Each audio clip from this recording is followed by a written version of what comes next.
Okay, so before we move on to table discussions and I hand over to Pamela, who is going to give a wee bit more detail around the Parental Employability Support Fund and introduce the first question, I just wanted to give a bit of an overview around the content of Year 1 local child poverty action reports. So as Paul mentioned, for those of you who don't know, under the Child Poverty Act, local authorities and health boards have a duty to jointly produce an annual report highlighting what they've done and what they plan to do in the future to tackle child poverty and more specifically to work towards the Scottish Government's ambitious 2030 targets. So the first round of reports were published in June, and Year 1 I think was challenging for everybody. It was a lot of expectation on local government, but I think an enormous amount has been achieved in Year 1. Quite soon after the first reports were handed in, I spoke to most of the local child poverty leads, and overwhelmingly there was a great deal of positivity. Generally speaking, the leads felt the profile of child poverty had been raised at local level, that new relationships had been formed with partners internally, with the health board and across community planning partners, and the old ones had been invigorated. And in the words of one lead, child poverty had sort of got its tentacles around a lot more partnerships and policy areas than it has in the past. And I think the legislation and the reporting process has also been really important in creating a sort of shared awareness locally that tackling child poverty is not just about mitigating the worst effects. It's not just about food banks and period poverty. It's about long-term solutions that will support employment and income and affordable housing for 2030 and far beyond. So my time is quite limited today, so I'll cut to the chase. My brief really is to talk about what the first round of reports say about employment and employability,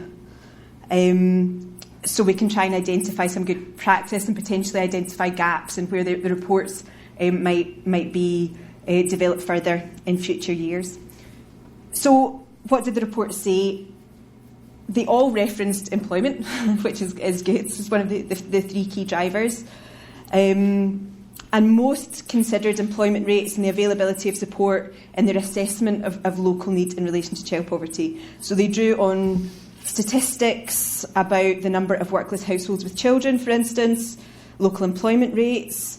Some went into a lot more detail, and South Lanarkshire, I think, is a good example of somewhere that's drawn on a really wide range of data about the proportion of local employees being paid the living wage, local median earnings, job density, etc.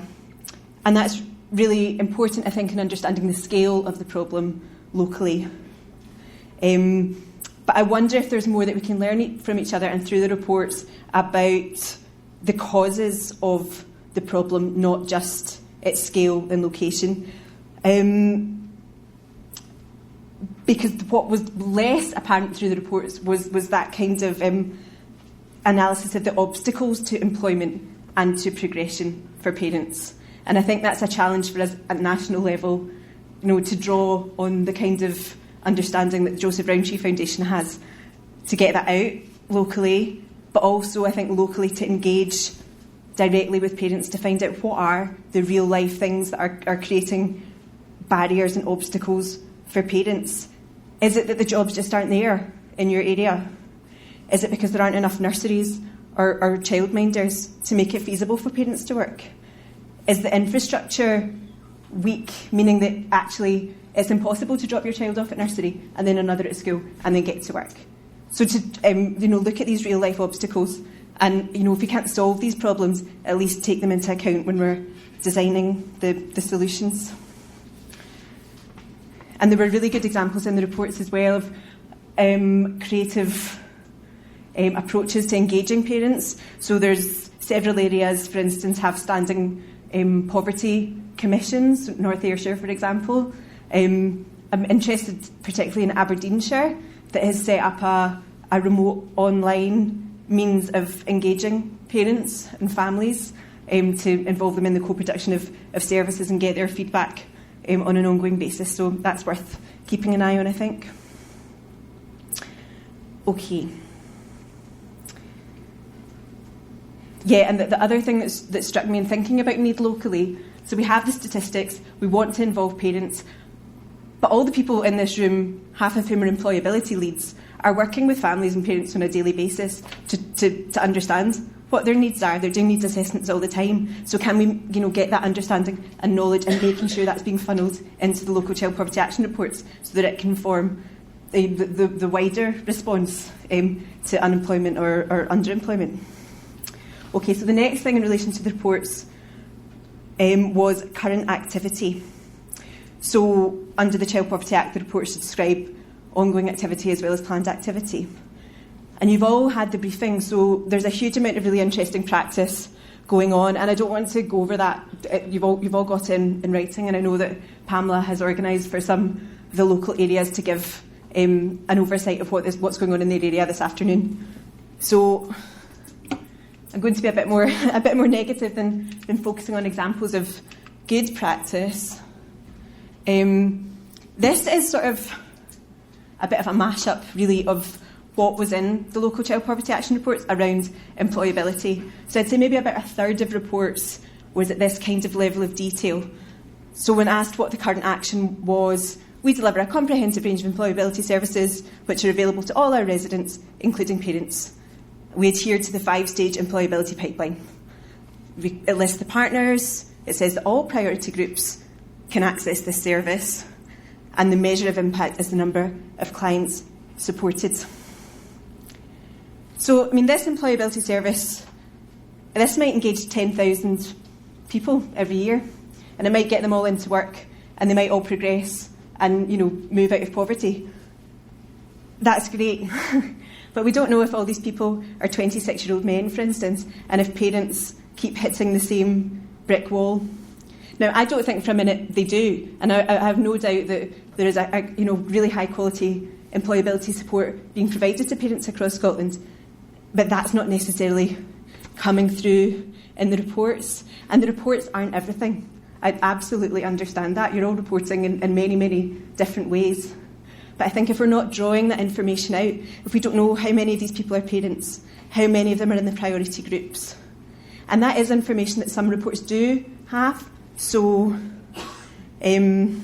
East Ayrshire and Western Bartonshire, in their reports, both either break statistics down by the priority groups or make a commitment to do that.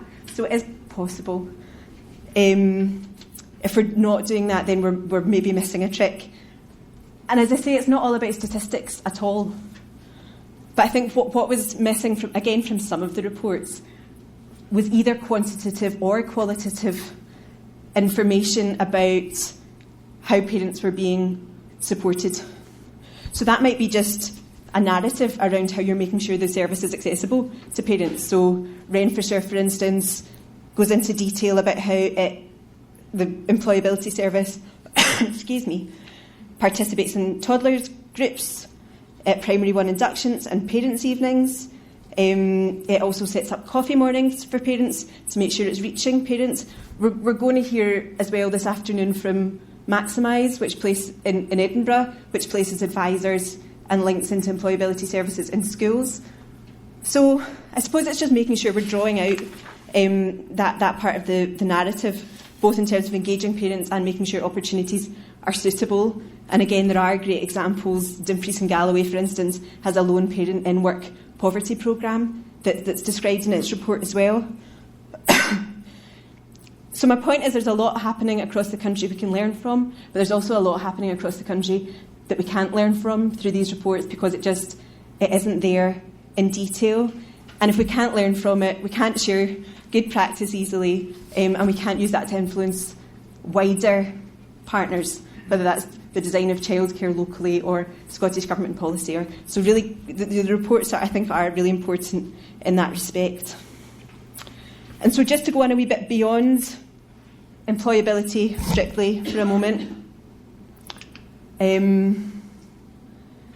it's been said a few times today that employability on its own isn't going to solve poverty, it's not going to solve parental unemployment. Some people won't be able to work due to ill health. They'll require social security support and income max support.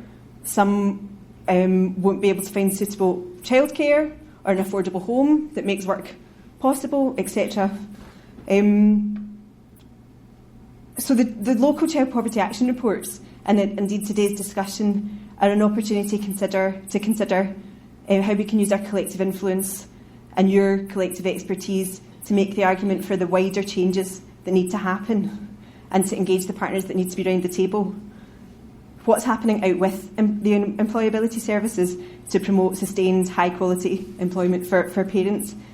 And again, it's been touched on, but good examples that did come through the reports relate, for example, to public bodies, councils and partners paying the living wage and being better and more flexible employers. You might be familiar with the Improvement Service Economic Outcomes Programme report that found that while councils are major employers in all areas, in many cases the proportion of staff from the most disadvantaged areas is disproportionately low, and the associated share of salary spent in those areas is also disproportionately low. So there might be more in terms of what we do as employers to make sure those quality opportunities are there. And also around the living wage and promotion of the living wage, that was mentioned in a lot of the reports. It's particularly interesting to look at Dundee, for instance, that became the first living wage city in the UK this year and has done a lot to engage with private employers in the area through its influence and contracts. Excuse me.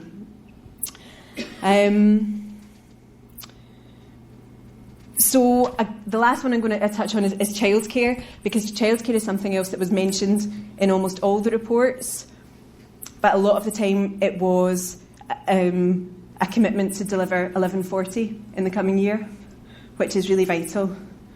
But it's just the tip of the iceberg in terms of what parents need in terms of moving into work.